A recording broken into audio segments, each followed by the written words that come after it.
ଆମ କୋଳରେ ଗୋଟେ ସନ୍ତାନ ଜନ୍ମ ନେଇ ଏ ପୁତ୍ର ନାମକ ଜନ୍ମରୁ ଉଦ୍ଧାର କରିଥିବାରୁ ତା ନାମଟି ପୁତ୍ର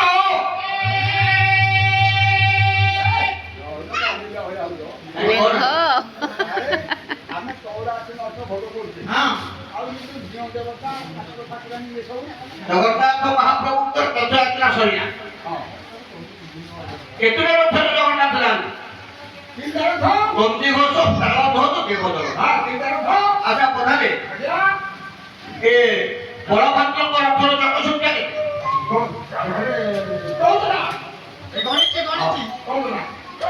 ଜଗନ୍ନାଥଙ୍କ ରଥର ଚକ ସଂଖ୍ୟା? ସୁଭଦ୍ରାଙ୍କ ରଥର ଚକ ସଂଖ୍ୟା? 16, 14, 12 ମିଶେଇଲୁ 42। ଆଉ ମନ୍ଦିରରେ ନବଦିନ ଯାତ୍ରା ସରିବା ପରେ ଭଗବାନ ଫେରିଲେ 42। କଣ ହଉଛି ପ୍ରତ୍ୟେକ ମାନବ 84 ବର୍ଷ ଅତିବାହିତ କରିବା ପରେ ଶ୍ରେଷ୍ଠ ମାନବ ଜନ୍ମ ପାଇଛି। ଏଇ ଯୋଉ 84 ନର୍କରୁ ଗୋଟିଏ ନର୍କ ନାମ ହଉଛି ପୁତ୍ର ନାମକ ନର୍କ। ଆମ କୁଳରେ ସନ୍ତାନୀୟ ଜନ୍ମ ନେଇ এই পুত্র নামক নর্কରୁ ଉଦ୍ଧାର କରିଥିବାରୁ ତା ନାମ ପୁତ୍ର। ପୁତ୍ର କେତେ ପ୍ରକାର? କଣ କଣ?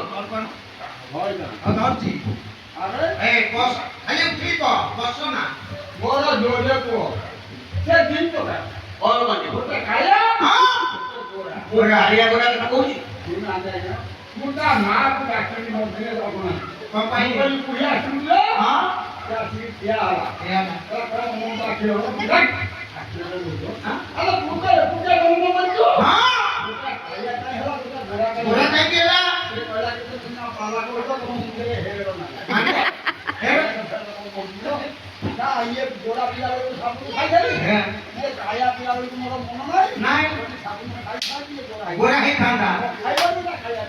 ସାବୁନ ଖାଇଲେ ଗୋରା ବହିରେ ଗୋରା ଲାଗିବ। ଏ ସଂସାରରେ ପୁଅ ହଉଛି ପଣ୍ଡିତ 3 ପ୍ରକାର। ଗୋଟିଏ ହଉଛି ଅଥମ, ଗୋଟିଏ ଉତ୍ତମ ପୁତ୍ର, ଗୋଟିଏ ମଧ୍ୟମ ପୁତ୍ର, ଗୋଟିଏ ଅଥମ ପୁତ୍ର। ଉତ୍ତମ ପୁତ୍ର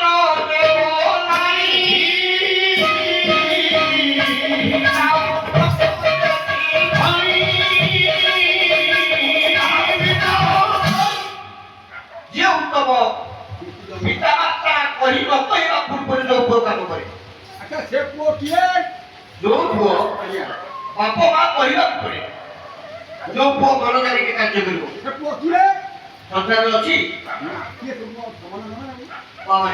ସେଦିନ ଅନ୍ଧ ପିତା ମାତାଙ୍କୁ ବନ୍ଧରେ ବହନ କରି ଶ୍ରବଣ କୁମାର କେତେବେଳେ ପିତାଙ୍କୁ ଦୋଷା ଲାଗିବ, କ୍ରୋଧା ଲାଗିବ, ମନ ଜାଣିକି କାର୍ଯ୍ୟ କରୁଥିବେ ତା ନାମ ହେଲା ମୋର ଉତ୍ତମ ପୁତ୍ର। ପଦାରେ ଉତ୍ତମ ଗଲା ମଧ୍ୟମ ପୁତ୍ର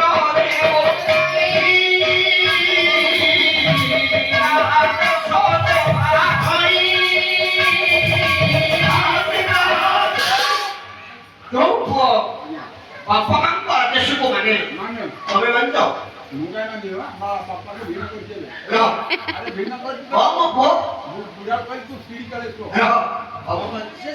ଯୋଉ ପୁଅ ପିତା ମାତାଙ୍କର ଆଦେଶକୁ ମାନେ ଏ କଳିଯୁଗରେ ମାନଛ?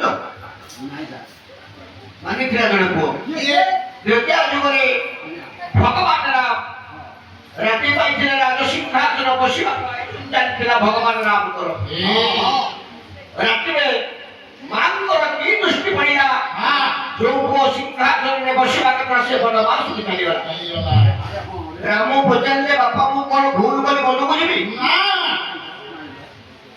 ଯୋଉ ପୁଅ ବାପା ମାଙ୍କ କଥାକୁ ମାନେ ଏ ସମାଜରେ ତାକୁ ମଧ୍ୟମ ପୁତ୍ରରେ ଗଣନା କରାଗଲା।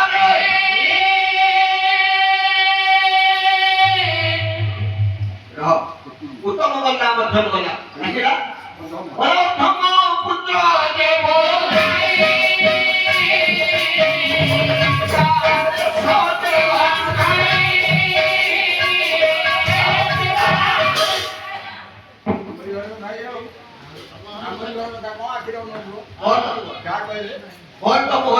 ଆଜିର ଧାରାରେ ପୁଅ ଯାହା ଯାହା ମିଳିବ ସେ ଟଙ୍କା 50ଟା ଦେଇକି ଥଣ୍ଡା କିଣିକି ଆଣି ପୁଣିଆ ଖାଇଲେ ମୋର ଦୋକାନ ଦିନେ କି କଥା ଉଦାର କରି ସେ ଯାଇକି ଗଲା ସେ କଣ ଥଣ୍ଡା ଆଣିବ ଆଉ ଅତି ତ ପି ଦେଇକି ଚାଲ ପାଉଁ ଫଟି ଯାଇକି ଯା ଆରେ ଭାଦର ଏ ଫାଦର ଆରେ ମାଇ ଭାଦର ଏ ମୁଁ କହିଲି ମୁଁ ତ ବାପା ରେ ରହ ବଲାରେ ଯଦି ଏ ସୃଷ୍ଟି ସତ୍କଳ ହେବାକୁ ଯାଉଛି କଳିତା ସମାପ୍ତ ହେବାକୁ ଯାଉଛି এই কুমানব কুমান পাই বদকে মালিকারে পুরা শিশু আনন্দ লেখে আরে জয় জগন্নাথ হে পতিত পাবন ওড়িশা বড় ঠাকুর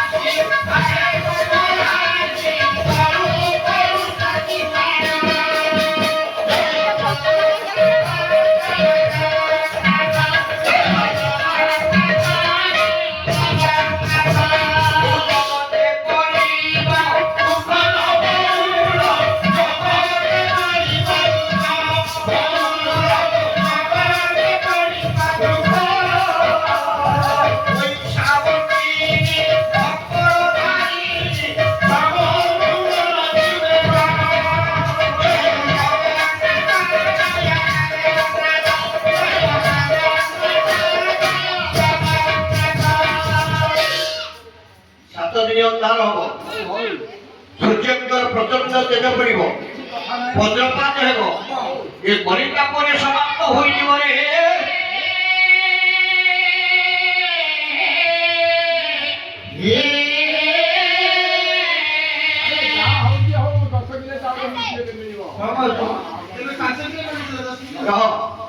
ଅଧାରେ ଆଉ ପାଲା ହେଇପାରିବନି ଶପଥ ଦିନ ଧାନର ବହୁଳ ସୂର୍ଯ୍ୟ ନହିବାଟି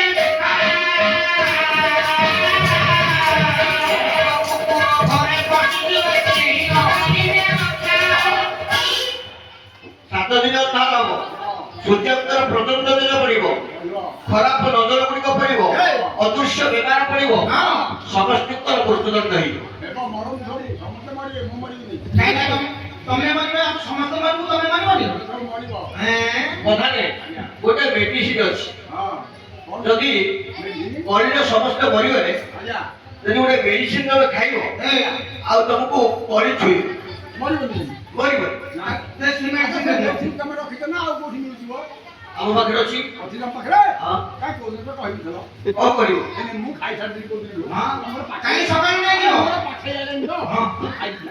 କଳିରେ ଯଦି ବଞ୍ଚିବାକୁ ଚାହୁଁଛ ଗୋଟେ ମେଡିସିନ ଖାଇବାକୁ ପଡ଼ିବ ସେ ମେଡିସିନ କଣ ଯେବେ ତୁ ଯେଟା ବଞ୍ଚିବୁ ହରିନାମ ଗୋଟି ଗୋଟି କରିବୁ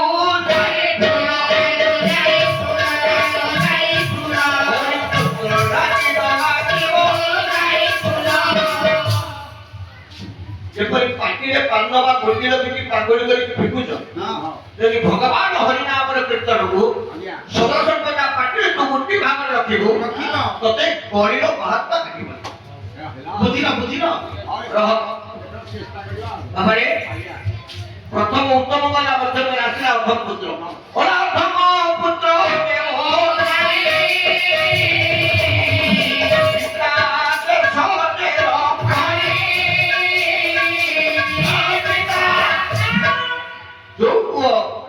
ବାପମାଙ୍କ କଥାକୁ ମାନେ ଏ ଗରିବ ସେମାନେ କହୁଛି ଅର୍ଦ୍ଧମ ପୁତ୍ର ସଂସାର କହିଲା ଆଚ୍ଛା ପ୍ରଧାନେ ଯଦି ଆପଣଙ୍କ ପୁଅ ଆପଣଙ୍କୁ ନ ମାନେ ଏଥିପାଇଁ ଗାଈ ବାପା ମାରେ କଣ କରିବ ପଇସା ନଉଛ ହଁ କରିବ ହଁ କରିବ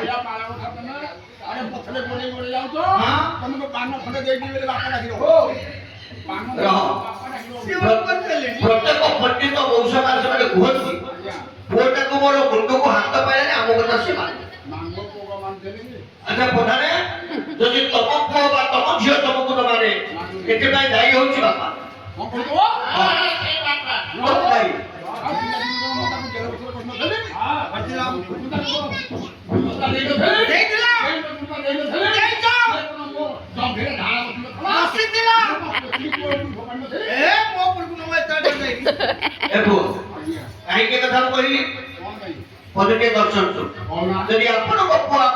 ମାନେ ଏଥିପାଇଁ ଦାୟୀ ବାପା ମା କାହିଁକି ଦିବସେ ବୋଲୁଛନ୍ତି ଆରେ ଦିନ ଏବଂ ରାତି ଦିନ 4 ପ୍ରହର ରାତି 4 ପ୍ରହର ଗୋଟେ ପ୍ରହର କେତେ ଘଣ୍ଟା 4 के बाद 3 घंटार ଗୋଟେ ପ୍ରହର ଦିନ ହଉଛି 4 ପ୍ରହର ରାତି 4 ପ୍ରହର ଏଇ ଯୋଉ ରାତ୍ର 4 ପ୍ରହରରୁ କେଉଁ ପ୍ରହରରେ ସ୍ୱାମୀ ସ୍ତ୍ରୀଙ୍କର ମିଳନ ହେଲେ ଯୋଉ ସନ୍ତାନ ଜନ୍ମ ହେବ ସେ କଣ ହବ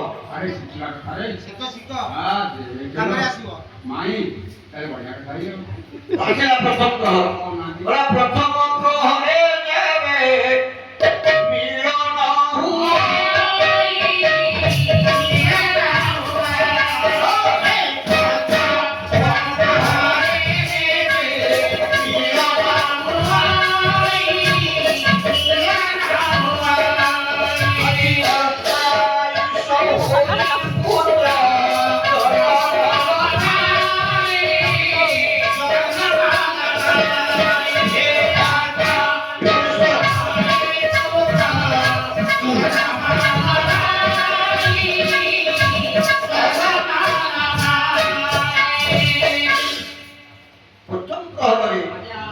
যদি স্বামী স্ত্রীଙ୍କର মিলন ହେଲା ଯୋଉ ସନ୍ତାନ ଜନ୍ମ ନେବ ସେ ଅଳ୍ପ ଆୟୁଷ ଜନ୍ମ ନେବ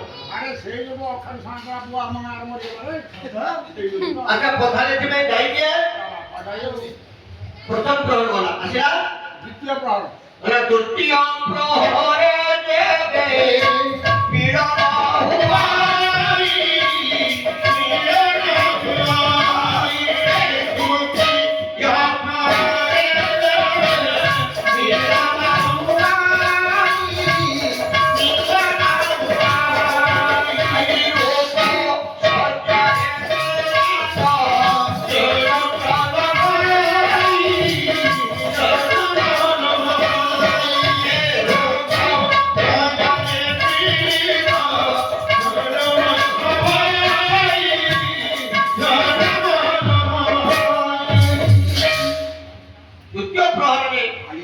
স্বামী স্ত্রী বা বাপা মাଙ୍କର ମିଳନ ହେଲେ ପଣ୍ଡିତ ଯୋଉ ସନ୍ତାନ ଜନ୍ମ ନେବ ସେ ରୋଗ ଶଯ୍ୟାରେ ପୀଡ଼ିତ ହୋଇକି ଜନ୍ମ ନେବ ଯେତିକି ସମୟ ବଞ୍ଚିବ ସଦାସର୍ବଦା କରିବ ଏଥିପାଇଁ ଦାୟୀ ପ୍ରଥମ ଗଲା ଦ୍ୱିତୀୟ ଗଲା ଆସିଲା ତୃତୀୟ ଗଲା ତୃତୀୟ ପ୍ରହରେ ହେବେ ମିଳନ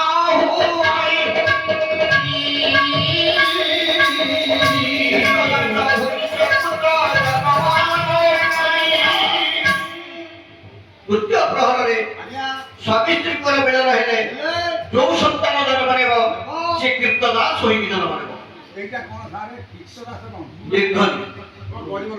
ଗରିବ ବା ମୃତ୍ୟୁ ଯେତିକି ସମୟ ବଞ୍ଚିବ ତା ଜୀବନଟା ପରଦ୍ୱାର ଚାଲିଯିବ ତୃତୀୟ ପ୍ରହର ଆସିଲା ଚତୁର୍ଥ